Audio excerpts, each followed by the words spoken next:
আসসালামু আলাইকুম। আজকে যে পুকুরে এসেছি এটি আসলে শিং মাছের প্রজেক্ট। এই যে আপনারা এখানে নেট করা দেখতে পাচ্ছেন, পুরো পুকুরটা এখানে পানিটা আছে প্রায় 12-13 শতক। এই পানিটার মধ্যে আমরা এখানে 3 লিটার রেনু দিয়েছিলাম, প্রায় 8-9 মাস হয়ে গেল।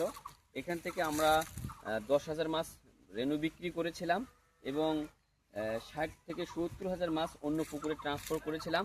বাকি যে মাছটা রয়েছে এই পুকুরে মাছটা রয়েছিল, এই পুকুরে রাখার পরে আমরা এই মাছটা এখানেই চাষ করছি।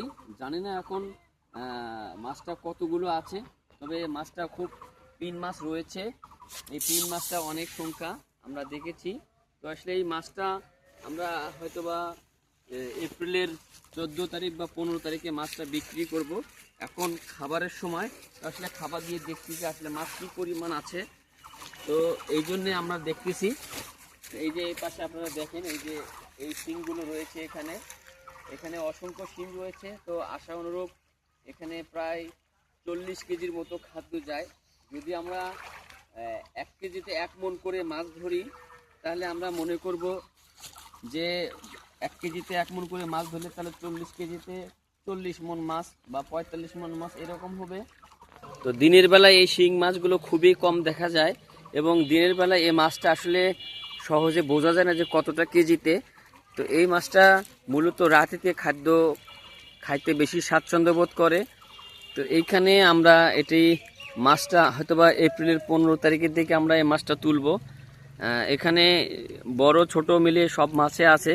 এখানে একক শিং, এই শিংগুলো আমরা জানি যে বাজার হয়তোবা সামনের দিকে ভালো যাবে, যার কারণে আমরা এখন না বিক্রি করে আরও কিছুদিন পর বিক্রি করব। তো আশা অনুরূপ হয়তোবা কিছু আরও খাদ্য যাবে। এই খাদ্যটা শেষ করার পর হয়তোবা আমরা এই মাছটা বিক্রি করব। তো যাদের এই পুকুরগুলো রয়েছে, ছোট ছোট পুকুর, তারা এই ধরনের শিং মাছগুলো চাষ করতে পারেন। তো আসলে ছোট পুকুরের জন্য শিং মাছ উপযুক্ত। তো অধিক সময়ে এক জায়গায় মাছ চাষ করতে গেলে এরকম পানি প্লাঙ্কটন ধরে, এই প্লাঙ্কটনটা বের করার জন্য হয়তোবা উপরে একটা মেশিন সেট করে এই পানিগুলো বের করে দেওয়া যেতে পারে। আর এইখানে সবচেয়ে বড় কথা, শিং মাছের যেটি সমস্যা হয়, এটি ডোজ করতে হয় প্রতি মাসে 2 বার। একটি হচ্ছে জীবাণুনাশক এবং আরেকটি হচ্ছে প্রোবায়োটিক্স ডোজ। এই ডোজগুলো করলে আমরা মনে করি যে মাছের সমস্যা বেশি হবে না। আর যদি বৃষ্টি বেশি পড়ে তাহলে হয়তোবা একটু ঘন ঘন ডোজ করতে হয়। আর যদি বৃষ্টি না পড়ে, তাহলে রোদ যদি থাকে, তাহলে মাসে 2 বার ডোজ করলেই যথেষ্ট।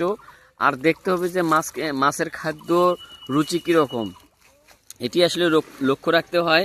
কারণ খাদ্য যদি কম খায় তাহলে হজমের একটু সমস্যা হতে পারে।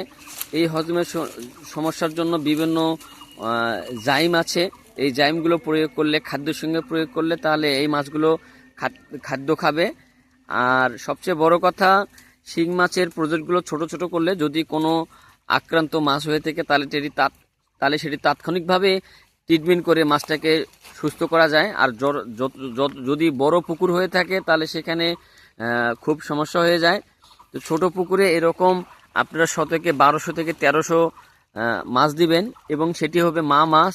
যদি দেন তাহলে আপনারা লাভবান হবেন, ফিট কম যাবে, খরচ একদমই খুবই কম যাবে, যেটি আমরা বলি।